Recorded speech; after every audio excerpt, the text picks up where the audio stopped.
Hey my babies, and how you all doing? Hope you guys are doing fine. Hope you're all doing great.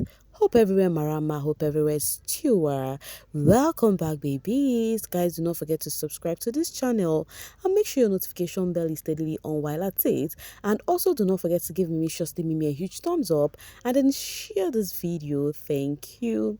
So you guys, my Wanni war star, Handy war star, my baby girl came out amidst the drags on them. Amidst the church or church with their names over the recent wedding that happened, that they've been calling them out, saying that, oh, what is this they are putting on? Even when they actually arrived late and they started saying, oh, they are not worthy to be at the occasion. I discussed all of this with you guys yesterday. If you missed the video, that means you're sitting on a fat long thing. It definitely means your notification bell is not on. So go turn it on right now so that you don't miss out on all of the cheats coming from Mimiciously Mimi.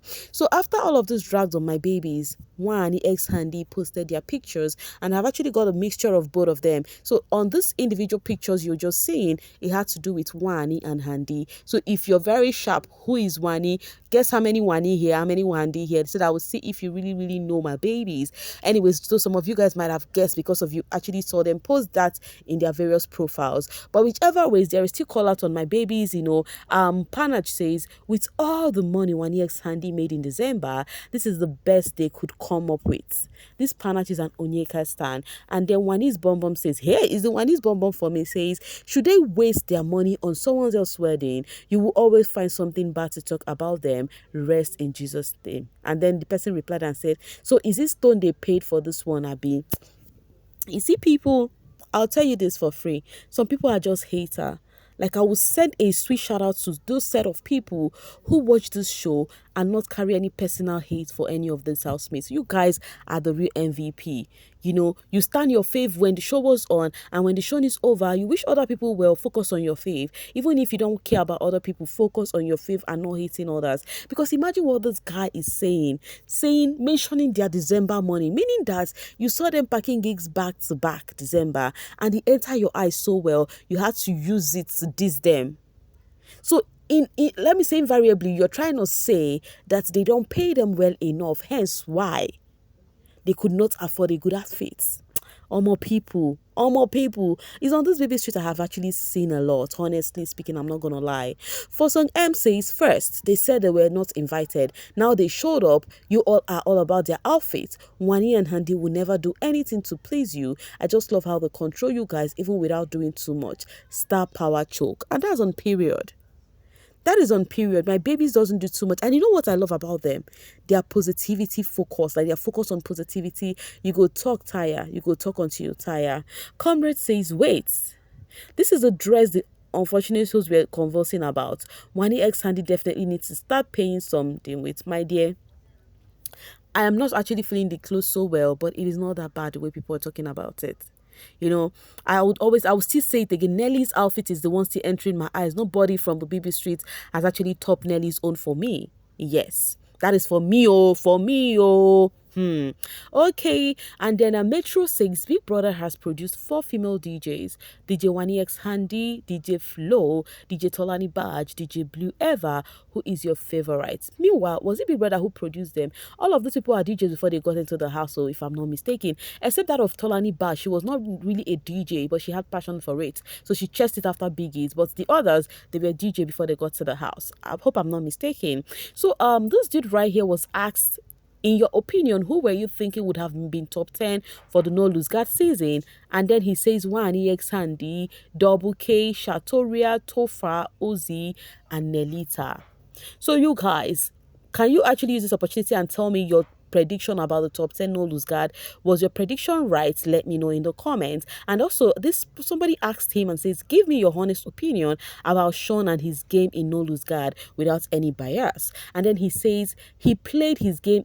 Actually, this person replying this is a Wanni ex Handy stan, a very huge one for that matter. He said he played his game as he should, one of the few who came in there to do their thing and wouldn't care who got used in the process.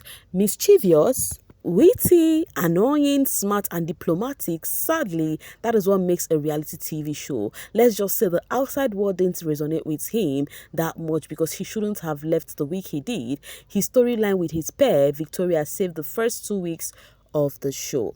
So you guys, so can you also give me your opinion about Shaun? Just like this dude right here, who is a Wanni ex handy stand, just spewed about what I feel about Shaun. Can you also tell me without being biased? Okay, I know some of you all do not like him. Of course, everybody must not like a person. Just like I know everybody do not like me, and it's okay because when I'm not actually ice cream or jollof rice. Okay, so you tell me when I'm not water. Let me even use water because this ice cream jollof rice, some people do not like them. But water, nobody hates water. I'm not water, so you must not like me. Everybody must not like me. But what is your genuine opinion about Shaun you watched on No Lose God season? Be sincere, please.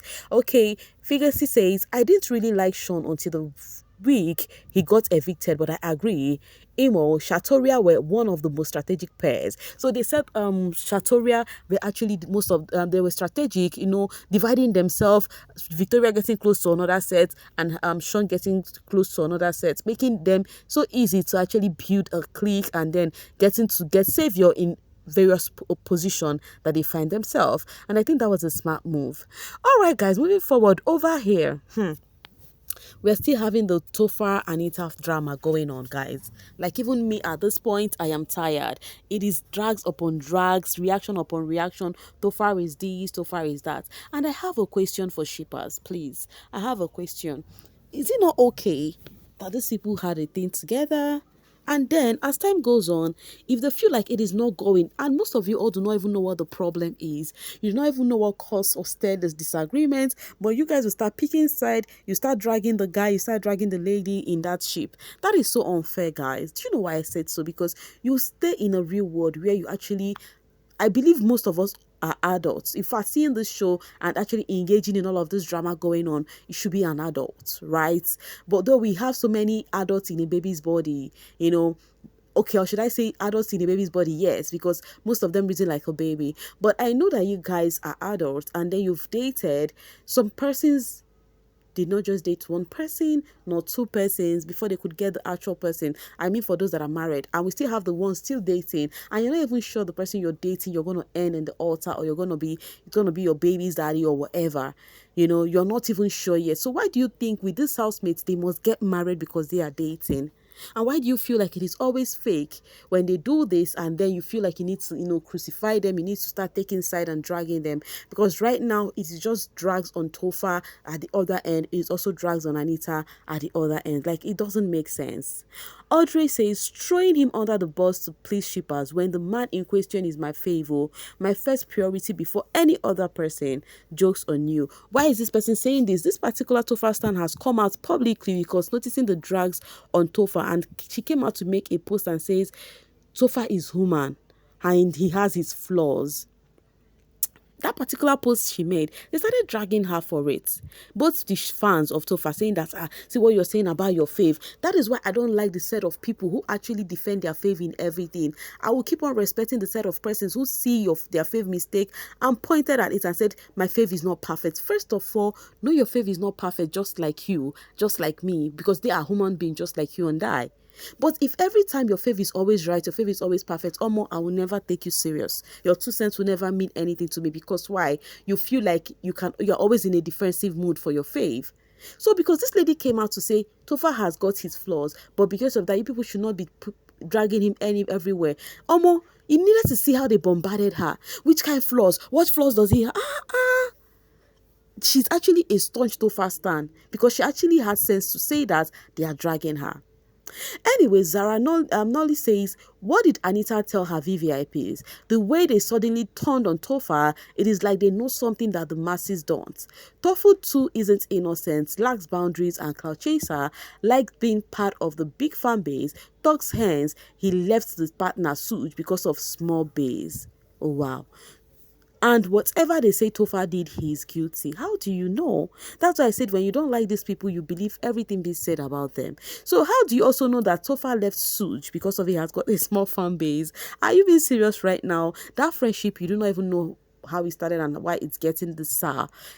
Honestly, I won't lie, the ACs, their friendship going this way, going north, is something I never see coming. In fact, the Nelita Aces, I feel like they're going to pepper us post-show. Like, we're going to see the very closeness post-show. But, reverse becomes the case, so... But it is what it is anyways. But I do not think anyone needs to take a blame for any drama that happens, for any friendship that is no longer close, except they came out maybe during reunion.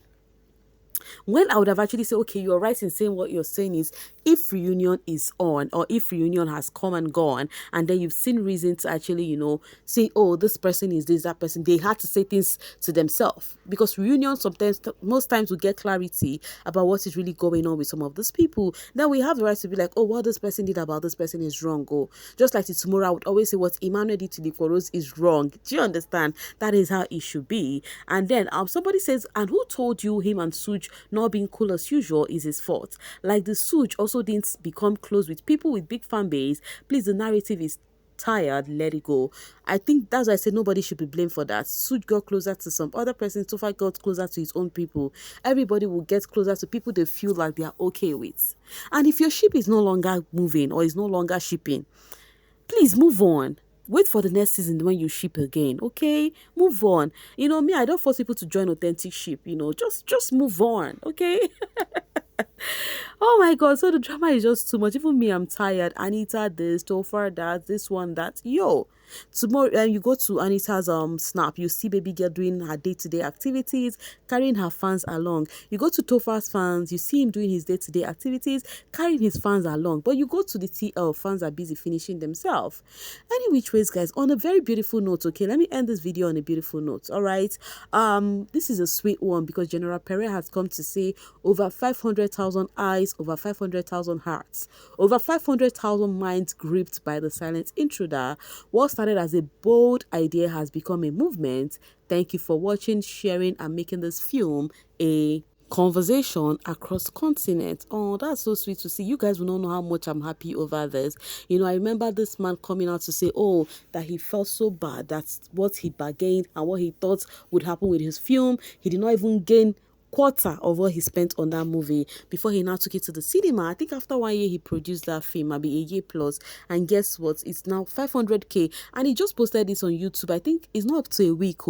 And this is what is carrying. I feel YouTube is the new oil money now for when it comes to, trying to promote your movie, especially if you're biggest kids and then you already have your own fan base. I think if Pere had posted this on YouTube, oh my God, when the fan base was still hot, when we still have the Percy, we still have the, oh my God, you go choke. But whichever ways, there is actually a reason for everything, and I really pray he actually gained something from this. Anyways, guys, I'm dropping my voice right here and now. I'm leaving the rest for you guys in the comment section. Please let this housemate breathe. Thank you. Bye for now, babies. Do not forget to like and share. Bye-bye.